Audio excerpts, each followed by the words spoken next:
जय हिंद दोस्तों। आज हम पढ़ेंगे कक्षा 6 की विज्ञान, उसके महत्वपूर्ण सारे प्रश्न एक ही वीडियो में। यहाँ महामैराथन क्लास है। अगर आप इस चैनल पर नए हैं तो इस चैनल को सब्सक्राइब कीजिए और दोस्तों के पास शेयर कीजिए। चलिए देखते हैं हम लोग। सबसे पहले पढ़ेंगे कि अपने भोजन में हम अनेक प्रकार की चीज़ खाते हैं जिन्हें हम क्या कहते हैं, खाद्य पदार्थ करते हैं। फिर पढ़ेंगे दूध, अंडा, मुर्गा, मछली, झींगा, मांस आदि क्या है, खाद्य पदार्थ से हमें क्या मिलती है, हमें ऊर्जा खाद्य पदार्थ से हमें क्या ऊर्जा प्राप्त होती है। फिर पढ़ेंगे हम लोग कि गाय, बकरी, भैंस दूध और देने वाले कुछ क्या है, सामान्य पशु हैं। फिर पढ़ेंगे हम लोग दूध से विभिन्न प्रकार के दूध उत्पाद हमें मिलता है या बनता है। मक्खन, दही, क्रीम, घी, पनीर, लस्सी आदि हम ये सब दूध से बनता है। फिर पढ़ेंगे मधुमक्खियाँ फूलों से मकरंद यानी मीठा रस एकत्र करती है और इसे छत्ते में जमा करती है। फूल और उनका मकरंद वर्ष के केवल कुछ समय में उपलब्ध होते हैं। उसी समय क्या प्राप्त होता है, शहद प्राप्त यानी मीठा प्राप्त होता है।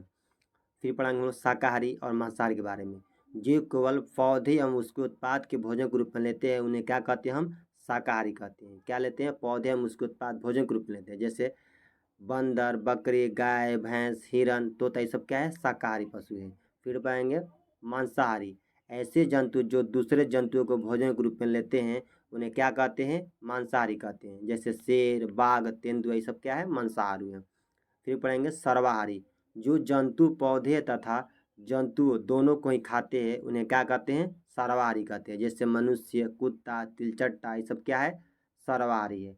फिर पढ़ेंगे हम लोग कि भोजन के स्रोत क्या है, पौधे एवं जंतु हैं। क्या है, पौधे एवं जंतु है। फिर पढ़ेंगे हमें शक्कर गन्ना से प्राप्त होती है। जो हमें शक्कर जो मिलता है, चीनी कहाँ से मिलता है, गन्ना से प्राप्त होती है। भोजन से हमें क्या मिलती है, ऊर्जा मिलती है। पौधे अपना भोजन के निर्माण स्वयं करते हैं। पौधे की पत्तियों में हरे रंग का पदार्थ होता है जो सूर्य की रोशनी में जल की सहायता से अपने भोजन का निर्माण करते हैं। ये सब क्या कहते हैं, ये सब प्रकाश संश्लेषण कहते हैं। और मैग्नीशियम का पौधे के पत्ती का रंग क्या होता है, हरा होता है, मैग्नीशियम के कारण। फिर पाएंगे हम लोग इन खाद्य सामग्रियों में हमारे शरीर की वृद्धि, विकास एवं स्वस्थ रहने के लिए कुछ आवश्यक अवयव होते हैं। इन अवयव को क्या कहते हैं, पोषक तत्व कहते हैं। क्या कहते हैं, पोषक तत्व कहते हैं। कागज पर तेल का धब्बा या खाद्य पदार्थ के किसको दर्शाता है, तो वसा की उपस्थिति दर्शाता है। फिर पढ़ेंगे कार्बोहाइड्रेट, प्रोटीन, वसा के अलावा विटामिन तथा खनिज लवण जैसे अन्य पोषक तत्व भी हमारे विभिन्न खाद्य पदार्थों में उपस्थित रहते हैं। फिर पढ़ेंगे कार्बोहाइड्रेट मुख्य रूप से हमारे शरीर में क्या है, हमारे शरीर को ऊर्जा प्रदान करते हैं। कौन, कार्बोहाइड्रेट। फिर पढ़ेंगे रुक्षांश के बारे में। रुक्षांश यानी अन्न का चोकर या सब्जी का रेशा ही क्या है कि मुख्य स्रोत साबुत खाद्यान्न, अंकुरित दाल, आलू, ताजे फल और सब्जियां हैं। क्या है, दाल है, आलू है, ताजे फल और सब्जियां रुक्षांश का। रुक्षांश हमारे शरीर में बिना पचे भोजन को बाहर निकालने में सहायता करता है। क्या करता है, बिना जो भी पचा भोजन नहीं रहता उसको क्या करता है, बाहर निकालने में कौन सा करता था, रुक्षांश सहायता करता है। फिर पढ़ेंगे हम लोग प्रोटीन के स्रोत कौन कौन है, तो दाल से हमें प्रोटीन मिलती है, सोयाबीन से, दूध से, पनीर से, मांस से, मछली से, अंडा से। फिर पढ़ेंगे कार्बोहाइड्रेट किससे प्राप्त होता है, तो चावल, गेहूँ, बजरा, मक्का, गन्ना, पपीता, आम, शकरकंद, आलू से क्या मिलता है, कार्बोहाइड्रेट मिलता है। फिर वसा, वसा कहाँ से मिलता है, सरसों का तेल, सोयाबीन का तेल, नारियल का तेल, सूरजमुखी का तेल, मूंगफली का तेल, कोयना का तेल, जितना भी सब तेल होता है उससे वसा मिलते हैं। गिरी से भी मिलता है। और इससे सिंपल भी मूंगफली होती है उसमें भी क्या मिलता है, वसा मिलता है। फिर पढ़ेंगे विटामिन ए। विटामिन ए कहाँ कहाँ से मिलता है, आम से मिलता है, मछली का यकृत तेल, कार्ड लीवर से, दूध से, पपीता से, गाजर से, सुनहरा चावल से, पीले रंग के जितने भी गूदेदार फल होते हैं उनसे विटामिन ए प्राप्त होता है। फिर पढ़ेंगे विटामिन बी। विटामिन कहाँ मिलता है, तो गेहूँ से मिलता है, चावल से मिलता है, यकृत से मिलता है। और विटामिन बी में क्या होता है, नाइट्रोजन होता है। फिर पढ़ेंगे विटामिन सी कहाँ कहाँ से मिलता है, तो संतरा से मिलता है, नींबू से मिलता है, आंवला से मिलता है, खट्टा पदार्थ, टमाटर, अमरूद एवं मिर्चा से विटामिन सी प्राप्त होती है। फिर पढ़ेंगे विटामिन डी। विटामिन डी का मिलता है, दूध मिलता है, दूध से, मक्खन से, मछली से, कलेजा से, अंडा से, सूर्य की रोशनी से क्या मिलता है, विटामिन डी मिलता है। फिर लौह तत्व कहाँ मिलता है, तो हरे पदार्थ, साग सब्जियों से, जैसे पालक की सब्जी, मेथी की सब्जी, चना की सब्जी, सरसों के साग से क्या मिलता है, हमें लौह तत्व मिलता है। और केला से भी मिलता है। फिर कैल्शियम दूध से मिल जाता है। पोटेशियम, फास्फोरस और कैल्शियम कहाँ से मिलता है? मछली अंडा से मिलता है। और सोडियम और कैल्शियम, सोडियम पोटेशियम कहाँ से मिलता है? नमक से मिलता है। फिर पढ़ेंगे संतुलित आहार के बारे में हम लोग। कोई भी पोषक तत्व न ज़्यादा हो और न ही बहुत कम। हमारे आहार में पर्याप्त मात्रा में रुक्षांश जल भी होना चाहिए। उसे क्या कहते हैं हम? संतुलित आहार का न ज़्यादा है न कम होना चाहिए। छिलका उतार कर यदि सब्जियों और फलों को धोया जाता है तो उससे कुछ विटामिन क्या हो जाती है? नष्ट हो जाती है। जैसे चावल को दालों को बार बार धोने से उसका कुछ विटामिन नष्ट हो जाती है। पूछता है कि चावल को धोने से कौन सी विटामिन नष्ट हो जाते हैं? तो विटामिन B1। कौन सी? Vitamin B1। फिर पढ़ेंगे कुपोषण क्या होता है। जब शरीर को आवश्यक मात्रा में पोषक तत्व पदार्थ नहीं मिलते हैं तो क्या होता है? उसे कुपोषण कहते हैं। शरीर को आवश्यक मात्रा में पोषण नहीं मिलेगा तो क्या कुपोषण हो जाएगा। फिर बच्चों में कम भोजन मिलने से क्या होता है? मरासमस रोग होता है। और प्रोटीन कमी से क्या होता है? क्वाशीरोकर रोग होता है। और वसा की मात्रा ज़्यादा होने पर क्या होता है? मोटापा बढ़ता है। ये बहुत पूछता है। प्रोटीन की कमी से क्वार्सिका और कम भोजन से मरासमस, वसा की मात्रा ज़्यादा से मोटापा। फिर वे रोग जो लंबी अवधि तक पोषक तत्वों को अभाव के कारण होते हैं उन्हें क्या कहते हैं? अभावजन्य रोग कहते हैं। क्या कहते हैं? अभावजन्य रोग कहते हैं। फिर पाएंगे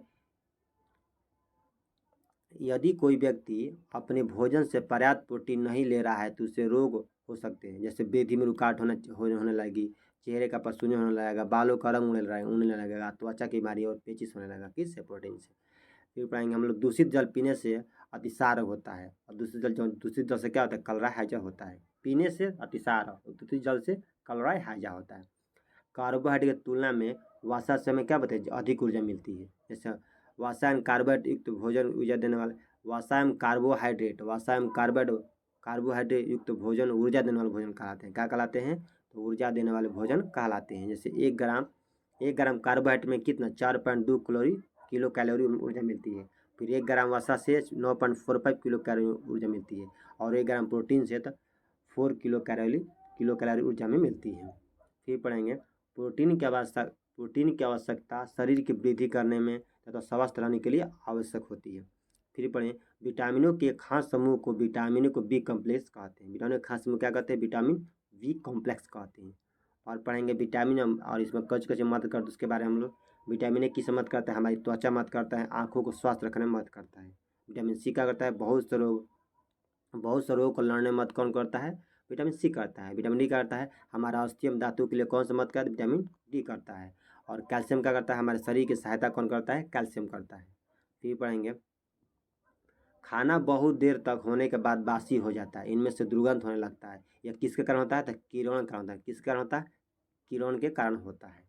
फिर पढ़ेंगे अगर आप इस चैनल पर नए हैं तो इस चैनल को सब्सक्राइब कीजिए और दोस्तों के पास शेयर कीजिए। अगर इस क्लास का PDF लेना चाहते हैं तो डिस्क्रिप्शन लिंक में जाकर टेलीग्राम ग्रुप है उस पर जाकर ज्वाइन कीजिए और इसका PDF प्राप्त कीजिए। फिर देखते हैं हम लोग विटामिन खनिज लवण विभाग के होने का रोग देखते हैं। यहाँ पर हम लोग देखें सबसे पहले विटामिन ए। विटामिन ए का रासायनिक नाम क्या है? तो रेटिनाल है। क्या नाम है? विटामिन ए का रासायनिक नाम क्या है? तो रेटिनाल है। विटामिन ए का रासायनिक नाम क्या है? तो रेटिनाल है। और ये इससे कौन सा रोग होता है? तो रतौंधी रोग होता है या जीरोप्थैल्मिया रोग होता है या दृष्टिहीनता भी इसको कहते हैं, रतौंधी और जीरोप्थैल्मिया। फिर इसका लक्षण क्या हो जाएगा? तो कमज़ोर दृष्टि, अंधेरी रात में कम दिखाई देना और कभी कभी साफ दिखाई नहीं देना विटामिन ए की कमी से। फिर विटामिन B1 में थायमिन, विटामिन बी का रासायनिक नाम क्या है? थायमिन होता है। और इसका कौन सा रोग होता है? तो बेरी रोग होता है। विटामिन बी से बेरी।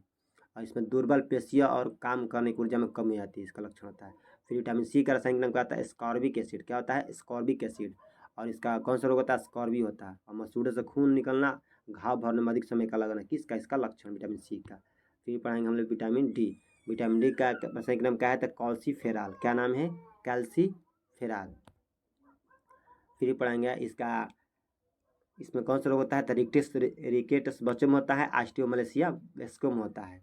और अस्थियों का मुलायम होकर मुड़ जाना इसमें विटामिन डी का ही लक्षण होता है। फिर विटामिन डी का रासायनिक नाम क्या आता है? तो टोकोफेराल होता है। और इससे क्या कौन सा रोग होता है? जनन शक्ति का कम होना या नपुंसकता या बंध्यता रोग होता है विटामिन ई की कमी से। इसमें बहुत लोग कन्फ्यूज करते हैं। इसमें जैसे कैल्शियम, इसे इसका विटामिन डी का रासायनिक नाम क्या है? कैल्सीफेरॉल। और विटामिन ई का टोकोफेरॉल। तो इसमें फेरल फेरल दोनों में है। इसमें इसका ट्रिक कैसे करेंगे? डी पहले आएगा तो क पहले आएगा, ई बाद में आएगा तो ट बाद में आएगा। याद हो गया? तो डी पहले आएगा तो कैल्सीफेरॉल, ई बाद में आएगा तो टोकोफेरॉल। ऐसे याद करना है इसको। फिर पढ़ेंगे विटामिन के। विटामिन के का रासायनिक नाम क्या है? तो फिलोक्विनोन। और इसका क्या से रोग होता है? तो रक्त का न बनना। इसे क्या कहते हैं? प्रोथोम्बिन कभी कहते हैं। विटामिन बी टू का रासायनिक नाम क्या है? तो राइबोफ्लाविन। और इसका क्या होता है रोग? तो त्वचा का फटना और जीवा का फटना। फिर विटामिन बी थ्री का रासायनिक नाम नियासिन। बाल सफ़ेद होना एवं मंद बुद्धि का होना इसमें रोग होता है। विटामिन बी फाइव का पेंटोनिक अम्ल। कौन सा? पेंटोनिक अम्ल। इसका इसमें कौन सा रोग होता है? तो फोडी सिंड्रोम रोग होता है। फिर पढ़ेंगे vitamin C B six. Vitamin B six का क्या रोग होता है? इसमें क्या रोग होता है? तो एनीमिया रोग होता है और त्वचा रोग होता है। इसका रासायनिक नाम क्या है? तो पायरिडॉक्सिन। कौन सा? पायरिडॉक्सिन। विटामिन बी सेवन का रासायनिक नाम क्या है? तो बायोटीन। इसमें क्या होता है? लकवा और बालों का गिरना होता है। विटामिन बी 11 का रासायनिक नाम क्या है? तो फॉलिक अम्ल। इसमें क्या होता है? एनीमिया और पेचिस होता है। और विटामिन बी 12 में साइनोकोबालामिन इसका रासायनिक नाम है। और इसका एनीमिया और पांडु रोग होता है। और आयोडीन की कमी से घेगा रोग होता है। और फेरस में लोहा की कमी से रखता होता है। कैल्शियम कमी से अस्थियम दंत क्षय होने लगता है। इसमें और कौन सा विटामिन जो है जल में घुलनशील है? तो विटामिन बी और सी क्या है? जल में घुलनशील। इसका ट्रिक क्या है? भैंस गई पानी में, भैंस गई पानी में, तो भैंस बी सी गई पानी में, मतलब पानी में घुलनशील। और उसके बाद जो भी बचा विटामिन का वसा में घुलनशील होगा। तो उसके बाद कौन कौन बचा? तो ए डी ई अडे क्या वसा में घुलनशील है। विटामिन की खोज कौन किया था? तो फंक ने किया था। कब? 1911 ईस्वी में। इसका ट्रिक बहुत इसका पूछता है सब इससे, मतलब इसका ट्रिक क्या है वो कि रीठा एक टॉफ़ी। इसका पढ़ाया था अभी पिछले क्लास में। रीठा एक टॉफ़ी। अरे आर से का? तो vitamin A, vitamin B, vitamin C, vitamin D, vitamin A, vitamin B, C, vitamin D, vitamin E और विटामिन के। इसका देखिए, तब विटामिन ए का रासायनिक नाम क्या हो जाएगा? तो रेटिनॉल हो जाएगा। विटामिन बी का रासायनिक नाम क्या होगा? तो थाइमिन क्या हो जाएगा? थाइमिन हो जाएगा। फिर विटामिन ए का विटामिन सी का क्या हो जाएगा? तो एस्कॉर्बिक एसिड हो जाएगा। विटामिन डी का क्या हो जाएगा? कैल्सीफेरॉल हो जाएगा। विटामिन ई का क्या हो जाएगा? तो टोकोफेरॉल हो जाएगा। और विटामिन के हो जाएगा? तो फिलोक्विनिन हो जाएगा। ऐसे याद करना है इसका। रीठा एक टॉफ़ी। फिर पढ़ेंगे हम लोग, अलग चैप्टर में चलेंगे हम लोग। हजारों वर्ष तक प्राकृतिक तंतुओं से ही वस्त्र बनाए जाते थे। पिछले 100 वर्षों में से रासायनिक पदार्थों जिसके स्रोत पौधे एवं जंतु नहीं हैं से तंतुओं का निर्माण किया जा रहा है। इन्हें क्या कहते हैं? मानव निर्मित तंतु कहते हैं। जैसे एग्जाम्पल कौन का? पॉलिस्टर, नायलॉन, इलेक्ट्रिक, क्या सब मानव निर्मित तंतु है। फिर पढ़ेंगे हम लोग कपास काटना क्या होता है। तो बड़े बड़े मशीनों की सहायता से कपास को बिछौले से अलग किया जाता है। इसे क्या कहते हैं? कपास का उठना कहता है। तो पटसन या जूट या पटुआ, ये तंतु के पटसन के पौधे से तना एक इसके पौधे के तने से प्राप्त किया जाता है। कौन? पटसन या जूट। ये तने से प्राप्त किया जाता है। यह वर्षा ऋतु में होती है। और इसकी खेती कहाँ कहाँ होती है? तो पश्चिम बंगाल, बिहार एवं असम में होती है इसकी खेती। और बिहार में कहाँ कहाँ पर होता है? तो कटिहार में सबसे ज़्यादा, मधेपुरा, सहरसा, सुपौल और दरभंगा में यहाँ पर पटसन की खेती की जाती है। और विश्व में सबसे अधिक पटसन कहाँ होता है? तो पश्चिम बंगाल में होता है। फिर पढ़ेंगे भारत में सबसे ज़्यादा कहाँ? पश्चिम बंगाल में। रेशों से धागा बनाने की प्रक्रिया क्या कहते हैं? कताई कहते हैं। क्या कहते हैं? कताई। कताई के लिए तकली का उपयोग किया जाता है। और हाथ से चलाने वाली कताई में उपयोग होने वाले एक अन्य वस्तु का चरखा है। राष्ट्रपिता महात्मा गांधी ने चरखा का लोकप्रियता प्रदान की थी। फिर पढ़ेंगे धागा से वस्त्र बनाने की कई विधियाँ हैं। इनमें बुनाई और बधाई प्रमुख है। तो प्राकृतिक तंतु कौन कौन है? तो रेशम, ऊन, जूट, कपास, इसके क्या है? सब प्राकृतिक तंतु है। रेशम, ऊन, जूट और कपास। मानव निर्मित तंतु कौन करें? नायलॉन और पॉलिस्टर, ये सब नायलॉन, ये सब क्या है? मानव निर्मित है। फिर पढ़ेंगे ये पदार्थ जो आसानी से दबाए अथवा खरोचे जा सकते हैं उसे क्या कहते हैं? कोमल पदार्थ कहते हैं। क्या कहते हैं? कोमल पदार्थ कहते हैं। जैसे रुई और स्पंज। फिर जिन पदार्थों को दबाना कठिन उसे क्या कहते हैं? कठोर पदार्थ कहते हैं। जैसे लकड़ी क्या कठोर पदार्थ है, दबाना इसको मुश्किल है। कुछ पदार्थ जो जल में पूर्णतः विलीन हो गए और हमें कहते हैं कि ये पदार्थ क्या है? जल में विलेय या घुलनशील है। जैसे नमक और चीनी क्या है? वो विलेय हैं।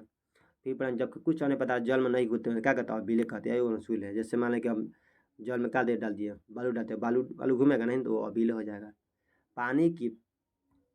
पानी की निश्चित मात्रा में किसी पदार्थ की अधिकतम कितनी मात्रा घुलती है इस पदार्थ की घुलनशीलता विलेयता कहते हैं। और इन्हीं घोलों को क्या कहते हैं, संतृप्त घोल कहते हैं। जिस वस्तु में किसी चीज़ को घुलाया जाए तो उसे क्या कहते हैं, विलायक कहते हैं। तो पानी की जगह पानी ले लिए हम, चीनी ले लिए, क्या हो जाए, चीनी ले लिए। तो पानी क्या, पानी ज़्यादा हो जाएगा तो विलायक हो जाएगा, और चीनी कम है तो क्या हो जाएगा, तो विलय हो जाएगा। जो घुलेगा विलय, या जिसमें घुलाया जाएगा वो विलायक हो जाएगा, विलायक बढ़ है। ठीक पढ़ेंगे इसका ट्रिक देखिए, विलायक, विलायक, तो विलायक क्या हो जाएगा, पानी हो जाएगा। आ जाएगा यहाँ पर, चीनी लेते हैं, चीनी, चीनी क्या हो जाएगा, विलय हो जाएगा।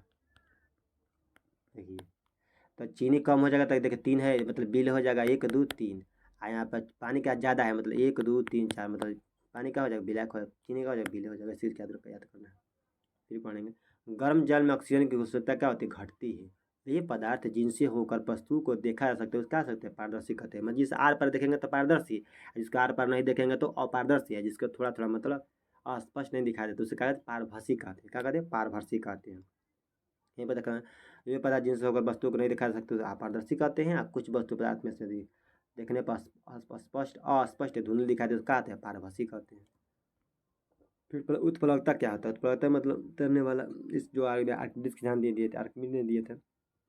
कुछ पदार्थ जो जल की सतह पर आकर तैरने लगते हैं और वस्तु तैरती हुआ पानी घनत्व से कम होता है, वो क्या कहता है, उसे तो उत्प्लवकता कहते हैं। पानी पर तैरने वस्तु क्या होती है, हल्की होती है, और पानी में डूबने वाली वस्तु क्या होती है, भारी होती है।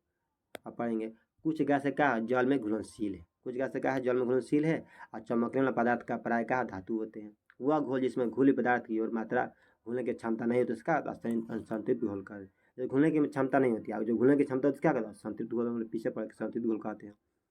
हमारे हाथ में अगर तालिए पेंट या कतर लग जाता है उससे कुछ कैसे छुड़ाएंगे, तो केरोसिन तेल या मिट्टी के तेल से छुड़ाते हैं, अगर कतर लग जाता है तो। फिर पढ़ेंगे हम लोग, थ्रेसिंग या दौनी क्या होती है। तो सूखी फसल को डंठलों से अनाज को अलग करने के लिए मशीनों से दौनी की जाती है। क्या कहती है, मशीनों से दौनी की, जैसे गेहूँ की दौनी, धान की दौनी से नहीं दौनी होता है। फिर पढ़ेंगे ओसाई क्या होता है। ओसाई भारी पदार्थ के साथ मिले हल्के पदार्थ को हवा की सहायता से अलग करने की प्रक्रिया क्या कहते हैं, ओसाई ना कहते, ओसाना, ओसावे के बैठे, तो ये ओसाई, ये सब ओसाई कहलाता है। फिर थिराना क्या होता है। तो जल में अघुलनशील एवं जल से भारी कण बर्तन के पेनी में जम जाना। जब हमला लेके मान लेके बालू और जल के ले लिया, तब बालू को डाल दियो थी में, किस में, जल में, तो क्या थोड़ा थिरा जाएगा, तब बालू नीचे नीचे बढ़ जाएगा और पानी ऊपर हो जाएगा, उसके पानी के निकाल लेंगे, उसका क्या थिराना। फिर निथरना कहा था, थिराने के बाद जमे पदार्थ के जल या अन्य द्रव से अलग करना, उसको अलग करने का निथारना हो जाएगा। फिर क्रोमेटोग्राफी क्या होता है। तो इसका उपयोग पेड़ पौधे में पाई जाने वाले दवाइयों को अलग करने में किया जाता है। मतलब पेड़ पौधे जो भी दवाई उसको अलग करने किया जाता है। जैसे तुलसी की, नीम, चिरैता, सब क्या, इससे दवाई प्राप्त की जाती है। तुलसी के पौधा से, नीम के पेड़ से, चिरैता के पेड़ से भी दवाई प्राप्त की जाती है। जैसे अन्य उपयोग, इससे क्रोमेटोग्राफी क्या उपयोग है, तो फूलों का रंग जांच करने में और किस चीज़ के मिलावट जांच करने में किसका उपयोग किया जाता है, तो क्रोमेटोग्राफी का उपयोग किया जाता है। फिर चालना क्या होता है। तो गेहूं में दानों के भूसियों से अलग करना क्या कहता है, विधि का चालना। मतलब नहीं चाल का अलग करते दाना, जो भी लकड़ी पर कुछ भी कंकड़ करा तो चाल का अलग करते, चालनी से हुए चालना होता है। वाष्पन क्या होता है। तो समुद्र के जल में नमक प्राप्त करने का, तो वाष्पन, वाष्पन क्रिया का वाष्पन, उड़ जाएगा पानी और नीचे का हो जाएगा, नमक बढ़ जाता है। आंशिक घर्षण क्या होता है। इस विधि पेट्रोल का अलग किया जाता है, कि आंशिक घर्षण भी इधर बहुत पूछता है क्वेश्चन। फिर पढ़ेंगे हम लोग, इसको पढ़ेंगे हम लोग, जैसे जैसे हम बर्फ़ लेते, बर्फ़ क्या है, ठोस है, जल क्या है, द्रव है, और भाप क्या है। तो बर्फ़ से जल और जल से भाप, इससे क्या, फिर गर्मी, मतलब गर्मी दिया फिर और थोड़ा गर्मी दिए तो क्या हो जाएगा, मतलब बर्फ़ जल बना, जल से फिर और गर्मी दिए तो क्या हो जाएगा, गैस जलवाष्प बन जाएगा। फिर जलवाष्प पे फिर जल में आए, इसको इधर आए, फिर यहाँ पर इधर, तो जलवाष्प पे फिर ठंडा करेंगे तो क्या हो जाएगा, जल हो जाएगा, फिर और ठंडा करेंगे तो क्या हो जाएगा, बर्फ़ हो जाएगा। कैसे पढ़ेंगे। फिर ठोस से सीधे गैस में जाते हैं तो क्या होता है, ऊर्ध्वपातन या सब्लिमेशन कहते हैं। जैसे यहाँ पर लेते हैं कपूर, नौशाद, आयोडीन क्या है, सीधे मतलब ठोस से सीधे गैस में जाता है, इसे क्या कहते हैं, ऊर्ध्वपातन या सब्लिमेशन कहते हैं। अगर हम गैस ले फिर क्या ठोस में आएंगे तो क्या रिवर्स सब्लिमेशन कहेंगे उसको। फिर अपना भौतिक परिवर्तन रासायनिक परिवर्तन क्या होता है। तो भौतिक परिवर्तन क्या होता है, जिससे दोबारा मिल जाता है भौतिक परिवर्तन, जो दोबारा नहीं मिलता उससे रासायनिक परिवर्तन। और जो दोबारा नहीं मिलता क्या मतलब दोबारा नहीं मिलेगा तो वो अस्थायी परिवर्तन, मतलब फिक्स बाकी हम अब चेंज होगा, चेंज नहीं होगा, उसे क्या होता है, स्थायी परिवर्तन। चेंज हो जाता है इसलिए अस्थायी परिवर्तन होता है। जैसे मान लीजिए रासायनिक परिवर्तन में जैसे जलना कटने वाला क्या हो जाएगा, दुबाई, ये सब रासायनिक परिवर्तन। जैसे मोमबत्ती का जलना, पेड़ का पत्ते गिरने, सब क्या रासायनिक परिवर्तन है। अब भौतिक परिवर्तन क्या दोबारा मिल जाएगा, जैसे मूंग का पिघलना, आइसक्रीम का पिघलना, बर्फ का जल में बदलना, ये सब घोलना क्या हो जाएगा, भौतिक परिवर्तन हो जाएगा। फिर अपना अध्याय 7 में चलेंगे। पौधों को 3 वर्ग में बांटा जा सकता है, कौन कौन, शाक, झाड़ी और वृक्ष। तब शाक के बारे में पढ़ेंगे। जिन पौधे में तना हरा और कोमल होता है और सामान्यतः कम ऊंचाई के होते हैं उसका कहते हैं शाक कहते हैं। क्या कहते हैं? शाक कहते हैं। फिर पढ़ेंगे झाड़ी क्या होती है। तो जिन पौधे में शाखाएं तने के आधार से अधिक संख्या में निकलती है और वो जिनका जिनका तना सख्त पतला और काष्ठी होता है उसे झाड़ी कहते हैं। जैसे झाड़ी के मतलब बांस क्या है? बांस एक झाड़ी का उदाहरण है। वृक्ष क्या है? वृक्ष जिन पौधों का तना सख्त भूरी छाल वाला मोटा होता है और जिनकी शाखाएं तने के ऊपरी भाग से क्या होती है? तने के ऊपरी भाग से निकलती है उसे क्या कहते हैं? वृक्ष कहते हैं। फिर पढ़ेंगे एकल अकेली पत्ती वाला। एकल मतलब क्या होगा? जैसे एक पत्ती वाला होगा। किसी पौधे की डाली पर एक जगह से एक ही पत्ती निकलती है उसे क्या कहते हैं? अकेली पत्ती कहते हैं। जोड़ीदार जमावट क्या कहते हैं? किसी पौधे में पत्तियां जोड़ी में एक दूसरे के विपरीत दिशा में निकलती है तो क्या होता है? जोड़ीदार जमावट कहते हैं। फिर गुच्छेदार में क्या हो जाएगा? गुच्छा से निकला, गुच्छे जैसे नहीं। तो कुछ पौधे ऐसे होते हैं जिनमें एक ही जगह से कई सारी पत्तियां गुच्छे में निकलती है उसे क्या कहते हैं? गुच्छेदार जमावट कहते हैं। फिर पढ़ेंगे पेड़ पौधे। तब पेड़ पौधे का तने पर पत्तियों के लगने या उनके जमने के क्रम में पत्तियों का क्या कहते हैं? विन्यास कहते हैं। जो भी लगेगा मतलब जमेगा उसे क्या कहते हैं? विन्यास कहेंगे। फिर पढ़ेंगे जड़ के बारे में। दो प्रकार जड़ पढ़ा था हम लोग, मूसला जड़ और रसदार जड़ या झकड़ा जड़। तो मूसला जड़ क्या होता है? इस तरह में मुख्य जड़ आता है उसमें से जड़ निकलता है इस तरह से। क्या जिस जड़ में एक मुख्य जड़ में जिनमें से कई सहायक जड़ निकली उसे क्या कहते हैं? मूसला जड़ कहते हैं। इसका ट्रिक क्या है? मुँह से मुखड़ा, मुँह से मूसला, मुँह से मूसड़ा, मुँह से मुख्य जड़ इसे पढ़ाते हैं। रसदार जड़ या झगड़ा जड़ क्या होता है? जीर जैसा कोई मुख्य जड़ नहीं होता, इसमें एक सभी जड़ एक ही स्थान से निकल जाते हैं। मतलब सात सदा हो गया पर मैं एक ही समय निकल जाएगा ऐसा। तो क्या हो जाएगा इसमें? रसदार झगड़ा रसदार जड़ कहते हैं। अब देखेंगे जड़ में तनाकार देखेंगे। जड़ क्या होता है? जड़ मिट्टी को मजबूती से पकड़कर पौधों को रहने में मदद करता है। फिर यह मिट्टी में उपस्थित जल एवं खनिज लवणों को अवशोषित करती है। जल मिट्टी को बांधती है तथा मिट्टी के कटाव को रोकती है। कुछ पौधों के जड़ों में भोजन का संग्रहण भी होता है। फिर पढ़ेंगे ताना का उपयोग। ताना पौधों को आकृति प्रदान करता है। यह जल खनिज लवण भोजन का संग्रहण का मार्ग है। कुछ पौधे के तने भूमिगत होकर भोजन के रूप में संग्रहण भी करते हैं। फिर पर शिरा विन्यास क्या होता है? शिरा विन्यास पत्तियों पर शिराओं द्वारा बनाए गए डिजाइन को क्या कहते हैं? शिरा विन्यास कहते हैं। जो भी डिजाइन बनेगा मतलब मान लीजिए इसको पत्ती ले लिया, इसको जो भी डिजाइन बनेगा शिरा विन्यास हो जाएगा। और फिर जल का शिरा विन्यास क्या होता है? जल की तरफ आल पर दिखाई देता है जल का शिरा विन्यास समांतर होगा, इसमें होगा पढ़ेंगे लोग। तो जल का शिरा विन्यास में यदि एक डिजाइन मध्य सिरा का दोनों जाल जैसा हो, कैसा? दोनों देखिए यहाँ पर दोनों जाल जैसा क्या है? जल का शिरा विन्यास है। और समानांतर शिरा विन्यास में क्या होता है? तो कुछ पत्तियों में ये सिरा एक दूसरे के समानांतर होती है। क्या होती है? एक दूसरे के समानांतर होती है। क्या होती है मतलब? तो समानांतर शिरा विन्यास होती है। फिर पढ़ेंगे हम लोग वाष्पोत्सर्जन। तो वाष्पोत्सर्जन क्या होता है? तो जल की बूंदें पत्तियों से जलवाष्प के रूप में निकलती है उसे क्या कहते हैं? जल की बूंदें पत्तियों से जलवाष्प के रूप में निकलती है उसे क्या कहते हैं हम लोग? तो वाष्पोत्सर्जन कहते हैं। फिर पढ़ेंगे हम लोग नेक्स्ट। एक मिनट थोड़ा पानी पी लेते हैं हम।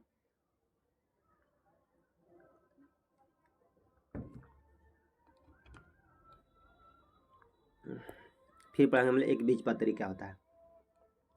तो जिस बीज में एक ही बीज पत्र होता है उसे क्या कहते हैं? एक बीजपत्री कहते हैं। जैसे मक्का, गेहूँ, चावल सब क्या है? एक बीजपत्री है। फिर पढ़ेंगे द्विबीजपत्री क्या होता है। तो जिस बीज के दो भाग हो जाते हैं उसे क्या कहते हैं? द्विबीजपत्री कहते हैं। जैसे सेम का बीज क्या द्विबीजपत्री है। फिर पढ़ेंगे लता क्या होता है। तो कमजोर तने वाले पौधे सीधे खड़े नहीं हो सकते और ये भूमि पर फैल जाते हैं उसे क्या कहते हैं? लता कहते हैं। जैसे सेम की लता, अंगूर की लता, लौकी की लता सब है।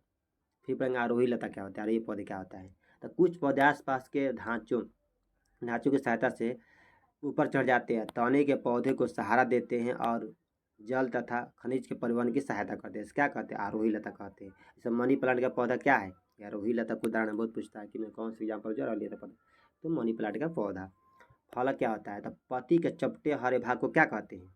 फलक कहते हैं। फिर रंध्र क्या होता है? तो पत्तियों की सतह पर छोटे छोटे छिद्र पाए जाते हैं क्या कहलाते हैं? रंध्र कहलाते हैं।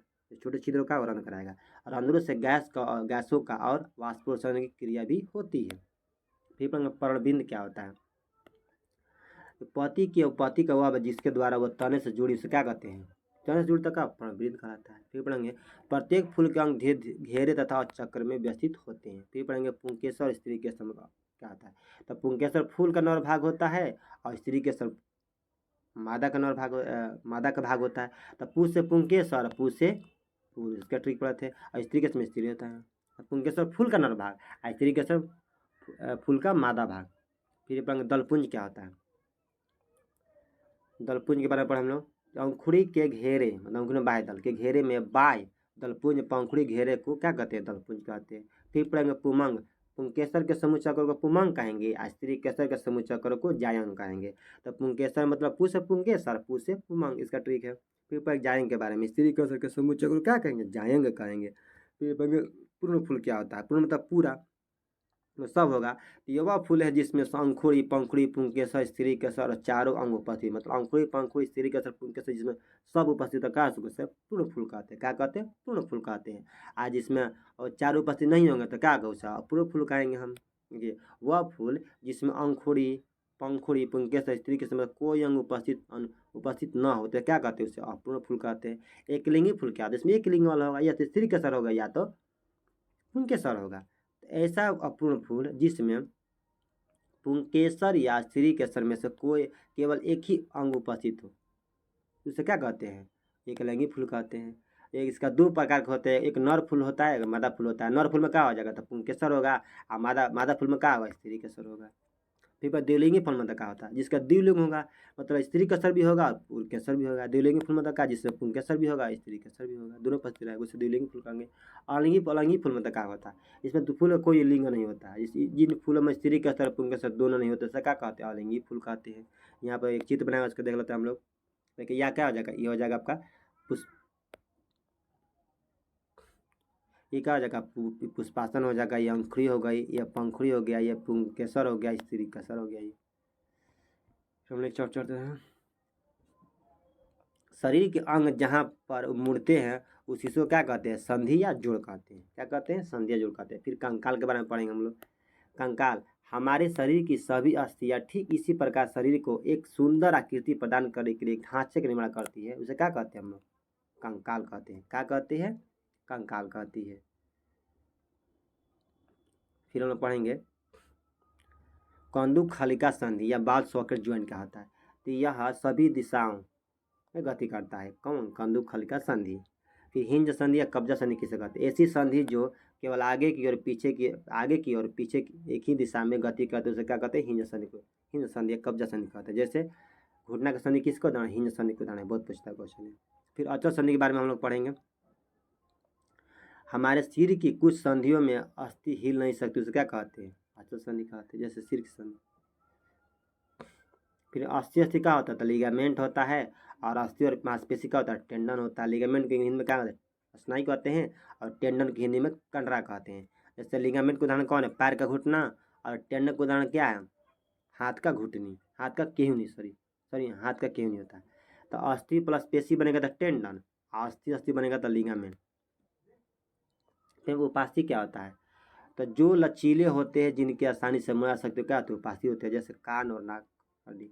पसली पिंजर क्या होती है? तो पसलिया वक्ष की अस्थि एवं मेरुदंड से जुड़कर एक वक्ष की रचना करती है, उसे क्या कहते हैं? पसली पिंजर कहते हैं। जैसे हम लोग उपास्थि में पढ़ा था कान नाक में, ये मानव शरीर की सबसे छोटी कौन है? स्टेपीज किसकी हड्डी है? कान की हड्डी है। फिर अस्थि उपस्थिया संयुक्त रूप से शरीर का कंकाल के निर्माण का सॉरी अस्थियां उपस्थिया संयुक्त रूप से शरीर का कंकाल का निर्माण करती है। क्या करती है? तो कंकाल का निर्माण करती है। फिर पढ़ेंगे हम लोग पक्षियों की दृढ़ पेशियां तथा हल्का अस्थियां मिलकर उन्हें उड़ने में सहायता करती है। क्या करती है? उड़ने में सहायता, दृढ़ पेशियां और हल्का अस्थियां। फिर केंचुए के बारे में पढ़ेंगे। केंचुए में गति शरीर के पेशियों में बारी बारी से विस्तरण एवं संकुचन से होती है। किससे होती है? संकुचन से होती है। फिर पढ़ेंगे शरीर में अर्ध सतह पर एक सूख केंचुए के भूमि पर पकड़ बनाने में सहायक है। और केंचुए क्या कहता है? तो केंचुए मिट्टी खाता है, इसीलिए क्या कहता है? केंचुए को किसान का मित्र कहा जाता है। फिर पढ़ेंगे पेशियों के बारे में। पेशियों के जोड़े के एकांतर क्रम में सिकुड़न एवं फैलने से अस्थियां गति करती है। फिर गति करते समय पेशियों के संकुचन से अस्थियां खिंचती है। फिर पढ़ेंगे मछली के शरीर पर पंख यानी फिन होते हैं जो तैरते समय जल में संतुलन बनाए रखते हैं। और गोदखार अपने पैरों में इन पंखों की तरह क्या ले जाता है? फ्लिपर पहनते हैं, जिन्हें जल में तैरने में क्या करते हैं? सहायता प्रदान करते हैं। फिर पढ़ेंगे सर्प अपने शरीर के दोनों ओर एकांतर क्रम में वलय बनाते हुए भूमि पर वलयाकार इस तरह गति करते हुए आगे बढ़ते हैं और फिसलते हैं। बहुत सारे अस्थियां एवं उसे जुड़ी पेशियां शरीर के आगे की ओर धक्का देती है। और सर्प का मेरुदंड लंबा और बहुत लचीला होता है। फिर पढ़ेंगे तिलचट्टा। तिलचट्टे का शरीर एवं पैर कठोर आवरण से ढके होते हैं जो बाह्य कंकाल बनाता है। वो वक्ष की पेशियाँ 3 जोड़ी या पैरों के 2 जोड़ी पंखों से जुड़ी होती है जो तिलचट्टे के चलन एवं मुड़ने में सहायता करती है। और घोंघा पेशीय पात की सहायता से चलता है। किसका? पेशीय पात की सहायता से चलता है। फिर पढ़ेंगे सजीव का मुख्य लक्षण क्या है? तो श्वसन, वृद्धि, उद्दीपन, प्रजनन, उत्सर्जन क्या है? सजीव के मुख्य लक्षण है। पौधे एवं जंतु क्या है? दोनों सजीव हैं।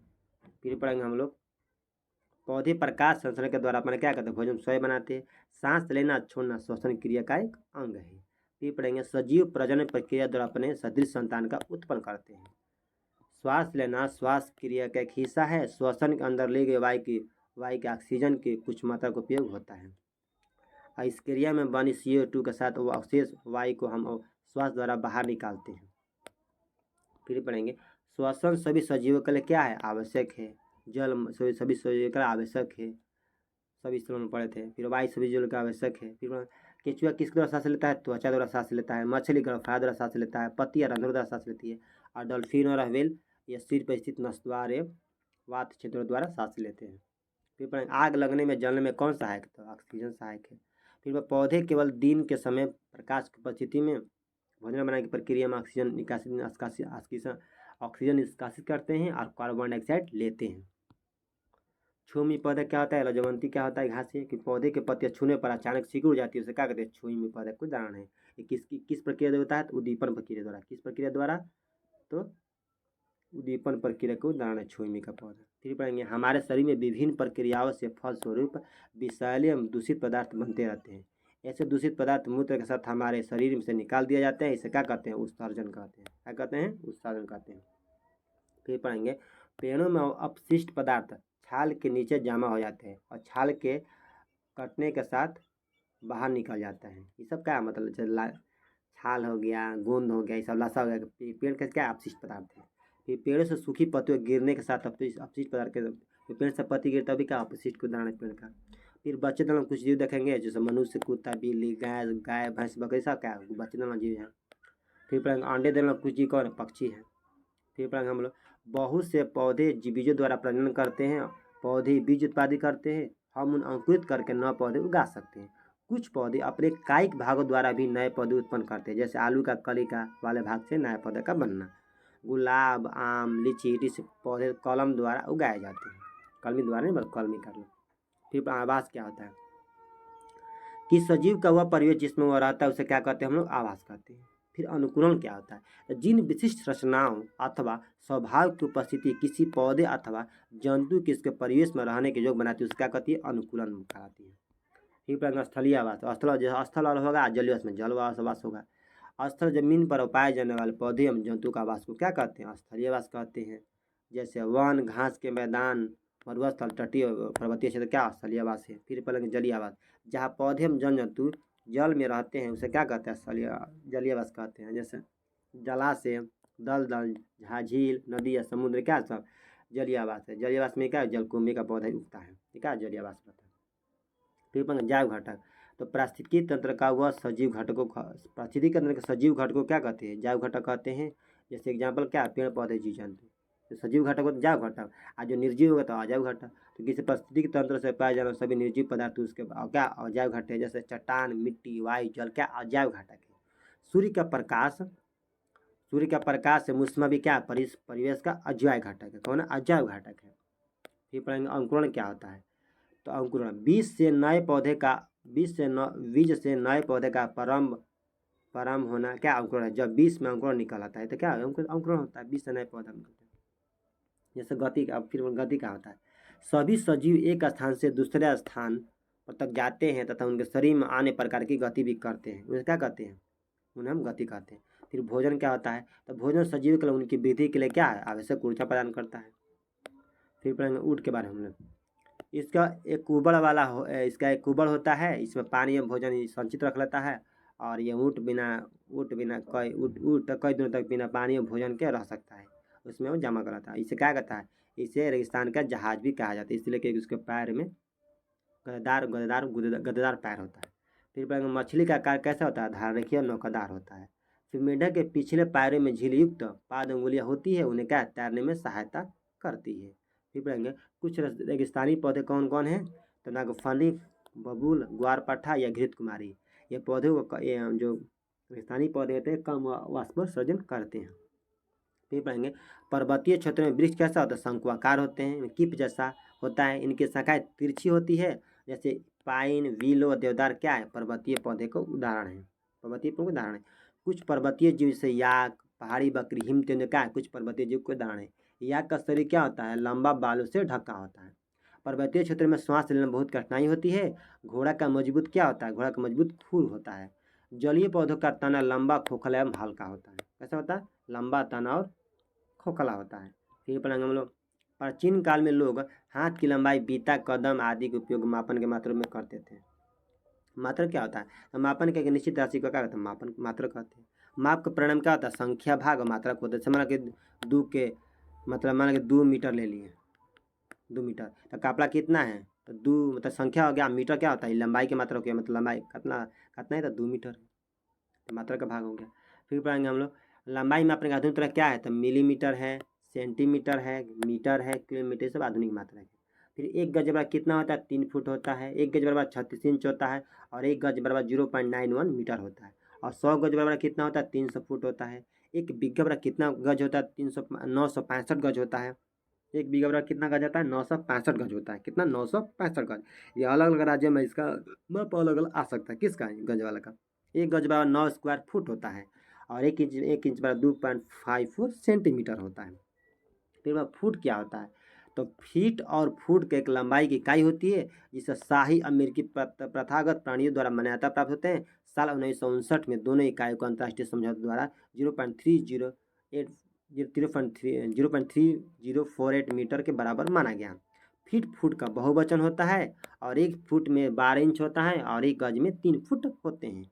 1 फीट में कितना, 1 फुट में 12 इंच, और 1 फुट में 30.48 मीटर, और 0.3048 सेंटीमीटर होता है।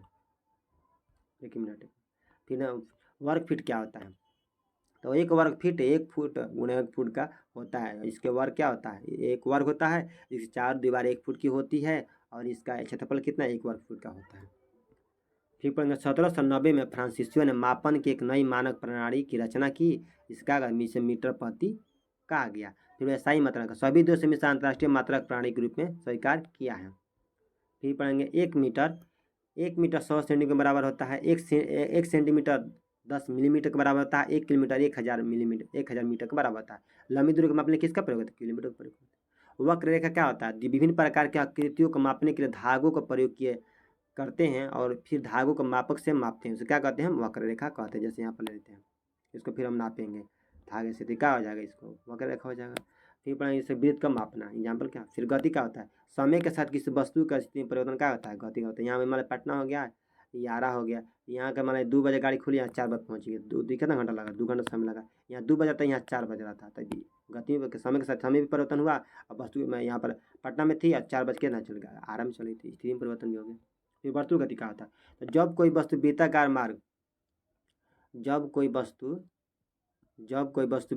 मार्ग पर गति करते हैं, इस वस्तु को वर्तुल गति कहा जाता है। सब गति करेगी तो क्या वर्तुल गति को उदाहरण है। जैसे घड़ी की सुई या पंखे की पोखरिया, घड़ी की सुई क्या हो जाएगी, वर्तुल गति को उदाहरण हो जाएगी। इस गति में उस वस्तु की दूरी किसी नियत बिंदु से एक समान होती है। मतलब मान लें कि इस वस्तु की जो दूरी होगी किसी नियत, इस गति में, किस वर्तुल गति में उस वस्तु की दूरी किसी नियत बिंदु से एक समान रहती है, हमेशा एक समान रहेगी।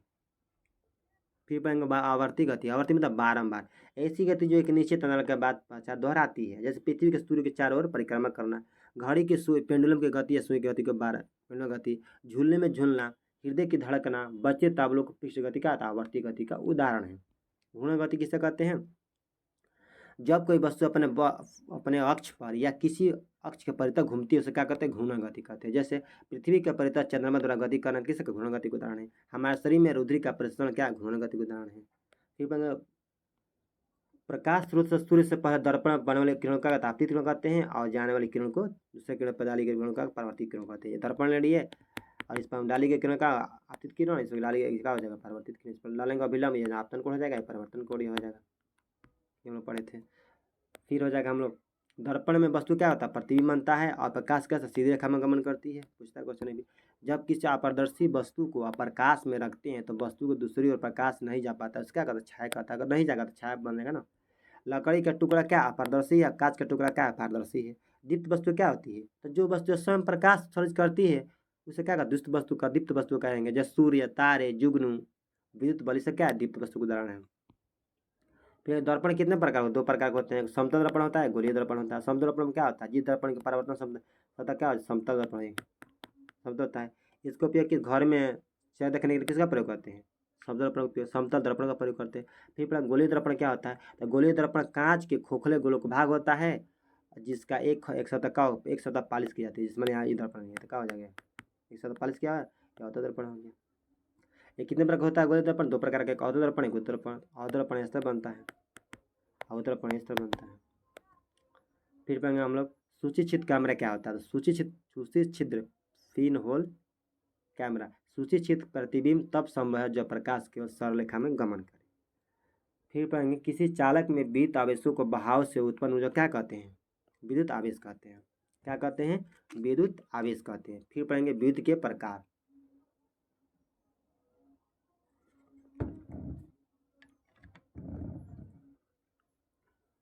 विद्युत को प्रकार हम लोग पढ़ेंगे।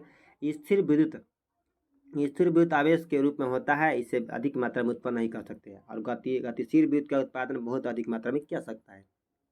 फिर विद्युत सेल क्या होता है, धनात्मक और ऋणात्मक। धनात्मक क्या होता है, तो विद्युत सेल में धातु के टॉपिक क्या होती है, धनात्मक होती है। इसमें क्या होता है, जो डिस्क क्या होता है, ऋणात्मक सिरा कहलाता है। धातु के डिस्क ऋणात्मक सिरा कहलाता है। फिर विद्युत सेल क्या करता है, तो रासायनिक ऊर्जा को विद्युत ऊर्जा में बदलता है। तंतु क्या होता है, प्रकाश उत्सर्जित करने वाले पतले तार को बल्ब का तंतु कहते हैं। फिर पढ़ेंगे विद्युत परिपथ का, तो वह रास्ता जिसमें इलेक्ट्रॉन एक बिंदु से दूसरे बिंदु तक प्रवाहित हो सके उसे क्या कहते हैं, विद्युत परिपथ कहते हैं। कितने प्रकार, 4 प्रकार होता है, तो खुला परिपथ, ओपन सर्किट, और बंद परिपथ, क्लोज सर्किट, फिर लघु परिपथ और लीकेज परिपथ होता है। फिर पढ़ेंगे विद्युत धारा की विद्युत सेल के प्लस टर्मिनल से माइनस टर्मिनल की ओर होती है। फिर पढ़ेंगे विद्युत स्विच क्या होता है, तो विद्युत बल्ब को ऑन अथवा ऑफ करने में विद्युत सेल की नोक से स्पर्श कराते तथा हटाते। अगर स्पर्श कराएंगे तो क्या हो जाएगा, ऑन हो जाएगा। ऑफ आ जाएगा, हटाएंगे तो क्या हो जाएगा, ऑफ हो जाएगा। विद्युत चालक जिन पदार्थों से होकर धारा प्रवाहित हो सकती है उसे क्या कहते हैं, विद्युत चालक कहते हैं। जैसे चांदी, कॉपर, एल्युमिनियम का है विद्युत चालक पदार्थ, धातु है। फिर विद्युत चालक इसमें कहा जाएगा वे पदार्थ जिनमें विद्युत धारा प्रवाहित नहीं होती है उसे क्या कहते हैं हमें, वे विद्युत चालक पदार्थ कहलाते हैं। जैसे इनमें मुक्त इलेक्ट्रॉन न के बराबर होते हैं, जैसे रबर, प्लास्टिक, कांच, सब क्या है, विद्युत चालक पदार्थ है। फिर पढ़ेंगे विद्युत रोधक क्या होता है, जिन पदार्थों से होकर धारा प्रवाहित नहीं हो सकती उसे क्या कहते हैं, विद्युत रोधक कहते हैं। यहाँ पे पदार्थ जो विद्युत के चालन में रोधक यानी बाधा डालते हैं उसका विद्युत रोधक पदार्थ कहते हैं। जैसे लकड़ी, रबर, कांच, कागज, वायु, क्या ये सब विद्युत रोधक पदार्थ है। फिर बल्ब का आविष्कार कौन किया था, बल्ब का आविष्कार थॉमस अल्वा एडिसन ने किए थे। और आजकल बल्ब के फिलामेंट किस कुंडली जो बना होता है, किसका बना होता है, टंगस्टन का बना होता है। फिर पढ़ेंगे हम आज से लगभग 2500 वर्ष पहले यूनान में, कहाँ पर, 2500 वर्ष पहले यूनान में एक क्रीट नाम के द्वीप पर एक बूढ़ा चरवाहा गणित रहता था जिसका नाम था मैग्नस। इसके लोडस्टोन नामक पत्थर की खोज की जिसके चुंबक का नाम दिया गया और इस गणित के नाम पर लोहा का इसका नाम क्या हुआ, मैग्नेटाइट रखा गया।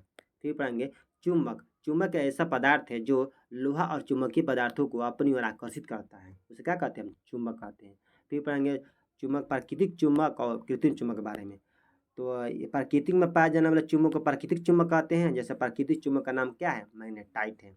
और कृत्रिम चुंबक क्या होता है, लोहे के टुकड़े से बनाए जाने चुंबक की कृत्रिम चुंबक है। जो लोहे के टुकड़े से बनाया जाता है कृत्रिम चुंबक, और जब प्रकृति में पाया जाता है प्राकृतिक चुंबक। कृत्रिम चुंबक के एग्जाम्पल कौन है, तो छड़ चुंबक, फलित चुंबक और नाल चुंबक। फिर पढ़ेंगे हम लोग चुंबकित पदार्थ क्या होता है, तो जो पदार्थ चुंबक की ओर आकर्षित होते हैं उसका कहते हैं चुंबकित पदार्थ होते हैं। जैसे लोहा, निकल, कोबाल्ट क्या चुंबकित पदार्थ है। और चुंबकीय पदार्थ क्या होता है, जो पदार्थ चुंबक की ओर आकर्षित नहीं होते उसे अचुंबकीय पदार्थ कहते हैं। जैसे कपड़ा, लकड़ी, चमड़ा, प्लास्टिक क्या है, अचुंबकीय पदार्थ है। फिर चुंबक के ध्रुव 2 प्रकार के होते हैं, उत्तरी ध्रुव होता है और दक्षिण ध्रुव होता है। तो उत्तरी ध्रुव क्या होता है, जिसका सिरा उत्तर की ओर हो, जिसका सिरा उत्तर की ओर उन्मुख हो उसे क्या कहेंगे, उत्तरी ध्रुव कहेंगे। या दक्षिण ध्रुव में जिसका सिरा दक्षिण ध्रुव की तरफ इंगित करता है उसे दक्षिण ध्रुव कहेंगे। दिक्सूचक क्या होता है? दिशा के निर्धारण करने के लिए किसका प्रयोग करते हैं? दिक्सूचक का प्रयोग कर देते हैं। आकर्षण क्या होता है? तो जब चुंबकों के बीच अलग अलग ध्रुव होता है उसे आकर्षण कहेंगे।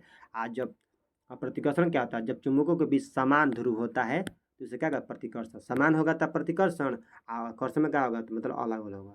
मतलब अलग अलग में क्या होता है? मेल एगो ले लिया और फीमेल ले लिया एग्जाम्पल के तौर पर, तो मेल फीमेल क्या हो जाता है? आकर्षण होता है। और मेल मेल मेल रहेगा तब क्या होगा? प्रतिकर्षण, झगड़ा हो जाता है। अब मेरा औरत औरत रहेगी तो झगड़ा होगा, सिंपल इसी इसको ऐसे याद रखेंगे। फिर पहला बोलेंगे जल के स्रोत कौन कौन सी है? तो नदी या झरने, तालाब, झील, कुआं, नल, चंपा नदी क्या है? जल के स्रोत है। तो पृथ्वी का दो तिहाई भाग क्या है? जल से घिरा है, इसलिए क्या पृथ्वी को क्या नीलागिरी कहा जाता है। नीला ग्रह कहा जाता है। पृथ्वी पर कुल जल की मात्रा का 97% क्या है? खारा जल है। क्या है? खारा जल है। और स्वच्छ मीठा जल कितना है? 2.5% है। और मानव जीव जंतु के लिए मीठे के पानी की उपलब्धता कितना? 0.003% ही मात्र मीठा पानी उपलब्ध है। 97% खारा जल, 2.5% मीठा जल और 0.003% पीने पानी लायक उपलब्ध है। फिर वाष्पन क्या होता है? तो जब जल को गर्म करते हैं, जब जल को गर्म करते हैं और गर्मी पाकर जल भाप वाष्प रूप में बदल जाता है, उसे क्या कहते हैं? वाष्पन कहते हैं। जब जल गर्म करेंगे तो गर्मी पाकर जल का भाप में बदल जाता है, वाष्प में बदल, उसका वाष्पन कहेंगे। फिर संघनन क्या आता है? तो तब तथा वाष्प पुनः ठंडा होकर जल में बदल जाता है। पुनः ठंडा हो जाएगा ना और जल में बदल जाएगा, उस प्रक्रिया का क्या कहेंगे? संघनन कहेंगे। मतलब जब जल को गर्म करेंगे तो गर्मी पाकर वाष्प बदलेगा तो वाष्पन होगा, और वहीं जल पुनः ठंडा होकर जल में बदलेगा तो क्या होगा? संघनन। संघनन हो गए तो क्या होगा? संघनन कहेंगे। फिर प्रश्न जल चक्र क्या होता है? जल से वाष्प बनना, वाष्प से बादल बनना, वर्षा के रूप में जल जमीन पर आना ही क्या होता है? जल चक्र कहते हैं। मतलब जल से वाष्प बनेगा, वाष्प से बादल बनेगा और बादल से वर्षा बनेगा, उसे क्या कहेंगे हम? जल चक्र कहेंगे। क्या कहेंगे? जल चक्र कहेंगे। फिर पढ़ेंगे इन जलाशयों तथा महासागरों के जल अलावा पेड़ पौधों की पत्तियों से जल वाष्प के रूप में निकलता रहता है। पत्तियों के निकलने वाले वाष्प प्रक्रिया का वाष्पोत्सर्जन कहते हैं। हम लोग वाष्पोत्सर्जन कितना पढ़ लें। भूमि के अंदर मिलने वाले जल को क्या कहते हैं? भूमिगत जल कहते हैं। फिर अधिक गर्मी पड़ने पर ऊंचे पर्वतों पर जमे बर्फ, जिसके हिमनद या ग्लेशियर कहते हैं, अगर वो फिर पिघलने लगते हैं तो क्या हो जाए? बाढ़ आने की भी संभावना हो जाती है। मतलब अधिक गर्मी पड़ने पर तब बाढ़ आ जाएगा, और ज़्यादा वर्ष भी होगा तब बाढ़ आ जाता है। फिर पढ़ेंगे हम लोग एक वर्ष या इससे अधिक समय तक वर्षा न होने से उस क्षेत्र में सूखे होने की संभावना रहती है। क्या होती है? सूखे होने की संभावना रहती है। जैसे उत्तरी बिहार में क्या होता है? भारत में उत्तरी बिहार में क्या होता है? बाढ़ आती है, और दक्षिणी बिहार में क्या होता है? सूखे होने की संभावना थोड़ा बनी रहती है। फिर पढ़ेंगे अत्यधिक वर्षा से भी बाढ़ आ जाती है। फिर पढ़ेंगे वाष्पन के कुछ उदाहरण। गीला कपड़ों पर इस्त्री करते समय भाप का ऊपर उठना क्या हो जाएगा? वाष्पन उदाहरण है। गर्म छड़ पर जल छिड़कने से भाप बन के उठना किसका? वाष्पन उदाहरण है। गीले कपड़े से पोंछने के बाद सामयान पट्ट पर मैंने ब्लैक बोर्ड पर कुछ समय बाद सूरख जाता है, किसका उदाहरण है? वाष्पन का उदाहरण है। जल किसके जीवन के लिए आवश्यक है? पेपर सोडियम क्लोराइड है नमक।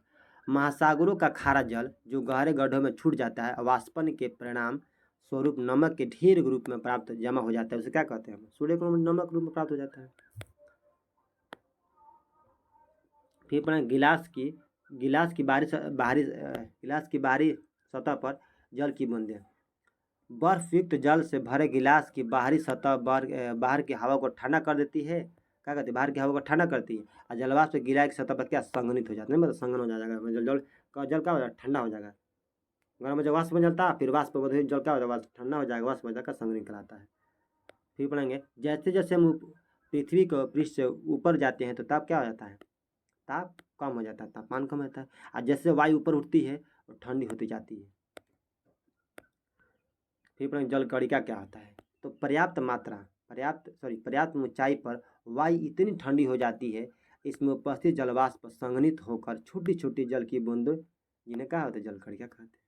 फिर बादल ये छोटी जल कणिकाएं हैं जो वायु में तैरती रहती है, जो हमें बादलों के रूप में दिखाई देती है। फिर पढ़ेंगे वर्षा क्या होती है। तो बहुत से जल कणिकाएं आपस में एक बड़े अमाप की जल की बूंदें बनाती है, और ये जल बूंदें भारी होने पर वर्षा के रूप में धरती पर गिरता है। फिर पढ़ेंगे भारी जल भौम जल। पृथ्वी के शुद्ध जल के भौम जल के रूप में उपलब्ध है। पृथ्वी के शुद्ध जल किसका भौम जल का उदाहरण है। फिर पढ़ेंगे जल संरक्षण। जल का विवेकपूर्ण उपयोग किया जाए, सावधानी बरती जाए, जिससे जल व्यर्थ न हो, उससे क्या हो जाएगा, जल संरक्षण कहा जाता है। जैसे वर्षा का पानी का संरक्षण करना क्या है, जल संरक्षण उदाहरण है। फिर पढ़ेंगे अध्याय 17 में चलेंगे वायुमंडल बारे पढ़ेंगे। वायुमंडल क्या है, मतलब वायु, हमारी पृथ्वी को वायु एक परत है। हमारी पृथ्वी वायु की एक परत है जो घिरी हुई है। इस परत का पृथ्वी के सतह पृथ्वी फिर से पढ़ते हैं। हमारी पृथ्वी वायु की एक परत से घिरी हुई है। इस परत का पृथ्वी की सतह से कई किलोमीटर ऊपर तक है। इसे क्या कहते हैं, वायुमंडल कहते हैं। वायु का स्थान घेरती है। वायु गैसों का मिश्रण है। वायु में 78% नाइट्रोजन, 21% ऑक्सीजन, 0.03% कार्बन डाइऑक्साइड और 0.93% आर्गन, अमोनिया गैस जलवाष्प पे धुलकर उपलब्ध होते हैं। इसी क्या है, इसीलिए वायु क्या है, गैसों का मिश्रण है। ये पढ़ेंगे वायुमंडल 5 परतें कई किलोमीटर ऊपर तक है। जैसे पहला कौन है, क्षोभ मंडल है। दूसरा का समताप मंडल, तीसरा मध्य मंडल, आयन च्युतकान मंडल, पांचवा वायुमंडल। तो पहला क्षोभ मंडल को क्या कहते हैं, ट्रोपोस्फियर। दूसरा समताप मंडल को स्ट्रेटोस्फियर और तीसरा मध्य मंडल को क्या कहते हैं, मेसोस्फियर और चौथा को आयन मंडल को थर्मोस्फियर और वायुमंडल को एक्सोस्फियर। इसका क्षोभ मंडल क्या होता है, जैसे बादल गरजना, बुनी वर्षा होना, मौसमी घटना जितने पर होता है इसमें क्षोभ मंडल में होता है। सप्ताह मंडल में क्या होता है, सप्ताह मंडल में जहाज जो उड़ती किस में, सप्ताह मंडल। इसके तापमान इसमें समताप मतलब का समान ताप रहेगा, ना वर्षा होगा ना बुनी, किसमें कोई बारिश नहीं होती है। समान ताप इसमें क्या जहाज जो उड़ती है। मध्य मंडल क्या होता है, मेसोस्फीयर में कुछ नहीं होता। आयन मंडल में क्या रेडियो जितना किलो वायु उपग्रह को छोड़ जाते हैं और रेडियो तरंगें होती है, इसमें आयन मंडल में होती है। अब सबसे वायुमंडल कौन, भारी मंडल वायुमंडल है। फिर वायुमंडल का संगठन देख लेंगे। नाइट्रोजन N2 कितना परसेंट, 78% होता है। ऑक्सीजन O2 कितना परसेंट होता है, 21% है। ये दोनों मिलाकर कितना परसेंट हो जाता है, 99% हो जाते हैं। आर्गन कितना है, देखते हैं कितना इंपॉर्टेंट है नाइट्रोजन ऑक्सीजन। फिर देखेंगे आर्गन कितना होता है, 0.93%। Carbon dioxide CO2 0.03%। और अन्य सभी हीलियम प्लस हाइड्रोजन कितना हो, 0.04% होता है। बहुत पूछता है इससे। फिर पढ़ेंगे वात सूचक क्या होता है। जब वात सूचक घूमती है तो वह उस दिशा में रुक जाता है जिस दिशा में वायु चल रही है। जिस दिशा में अगर वायु चलेगा ना, वही जगह उस दिशा में रुक जाता है। उसे क्या वात सूचक कहेंगे, मतलब हवा का सूचक, मतलब दिशा बताती है कौन, मतलब दक्षिणा बाहर आगे, पूर्वा बाहर आगे, पश्चिमा बाहर, इसको क्या इसी को वात सूचक कहते हैं। फिर पर्वतारोही ऊंचे पर्वतों पर चढ़ाई के समय ऑक्सीजन सिलेंडर अपने साथ इसलिए ले जाते हैं क्योंकि अत्यधिक ऊंचाई पर वायु में ऑक्सीजन की कमी हो जाती है। मतलब पर्वतारोही जब ये चढ़ते हैं ना, मतलब पर्वत पर, तो अपने साथ ऑक्सीजन के सिलेंडर गैस ले जाते हैं। इसीलिए कि वहाँ पर ऊपर जाएंगे तो क्या हो जाए, ऑक्सीजन की मात्रा घटने लगती, कम हो जाती है। इसलिए उस घास इसलिए आता है कि मतलब उनको सांस लेने में प्रॉब्लम मत हो। फिर जल एवं मिट्टी में वायु क्या कहते हैं, वायु उपस्थिति रहती है। फिर पवन क्या आता है, तो गतिशील वायु को क्या कहते हैं, पवन कहते हैं। फिर पढ़ेंगे जलीय प्राणी। श्वसन के लिए जल में घुले ऑक्सीजन का उपयोग करते हैं। कौन, जलीय प्राणी। जैसे मछली क्या है, जल में घुले ऑक्सीजन का उपयोग करती है श्वसन के लिए। फिर जलने की क्रिया में केवल क्या, ऑक्सीजन का उपस्थिति संभव है। CO2 की उपस्थिति में घूटन महसूस होता है। जब CO2 ज़्यादा रहा तो घूटन महसूस होता है। धुएं में कुछ गैसें एवं सूक्ष्म धूल के कण होते हैं जो प्रायः क्या होते हैं, हानिकारक होते हैं। क्या होते हैं, हानिकारक होते हैं। चूना जल में फूकने पर इसका दूधिया रंग बदलता है, किसके कारण होता है, तो CO2 के कारण होता है। फिर पढ़ेंगे हरे रंग का कूड़ादान होता है जो नगरपालिका गाँव नगर में देखते हैं, तो हरा कूड़ादान होता है। उसमें सड़ने वाली कचरा डाल जाता है जो सड़ जाता है। और नीला रंग कूड़ादान में क्या होता है, नहीं सड़ने वाला, जो पुनः उपयोग होने वाला क्या, नीला रंग का कूड़ादान। उसमें नीला रंग कूड़ादान होगा तो मतलब पुनः उपयोग करने वाला, नहीं सड़ने वाला उसमें पदार्थ डालेंगे। हर रंग में सड़ने वाला डालेंगे। जैव विघटनीय पदार्थ क्या है, जिनका विघटन आसानी से हो जाता है उसे जैव विघटनीय पदार्थ कहते हैं। और जिनका विघटन आसानी से नहीं होता है या नहीं होता है उसे हम जैव अघटनीय पदार्थ कहते हैं। कचरा प्रबंधन के लिए 4R को अपनाना चाहिए। 4R बहुत पूछता है क्वेश्चन, किसको अपनाना चाहिए, तो 4R को अपनाना चाहिए।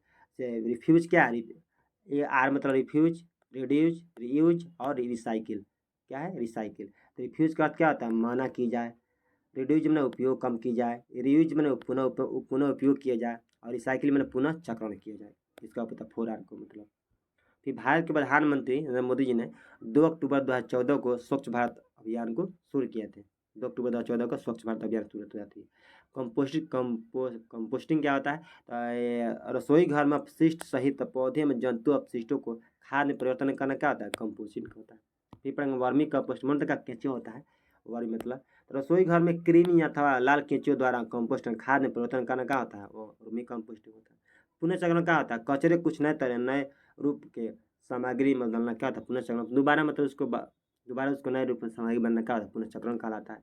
फिर भराव कहलाता है वह स्थान जहाँ शहर अथवा नगर के कचड़ों को एकत्र करके जहाँ पाटा जाता है भरा जाता है उसका भराव कहते हैं। लगभग अगले 20 वर्षों तक भराव क्षेत्र में कोई मकान निर्माण भवन निर्माण का नहीं किया जाता, नहीं तो धंस जाएगी, सिंपल बात है।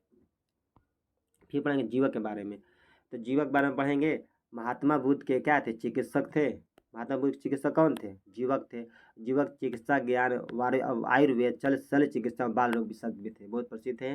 और ये इनका उपनाम क्या था? कुमार भच्च। क्या नाम था? कुमार भच्च था। और इनके माता का नाम क्या था? शिलावती था। क्या था? शिलावती। जीवक महात्मा बुद्ध के चिकित्सक थे।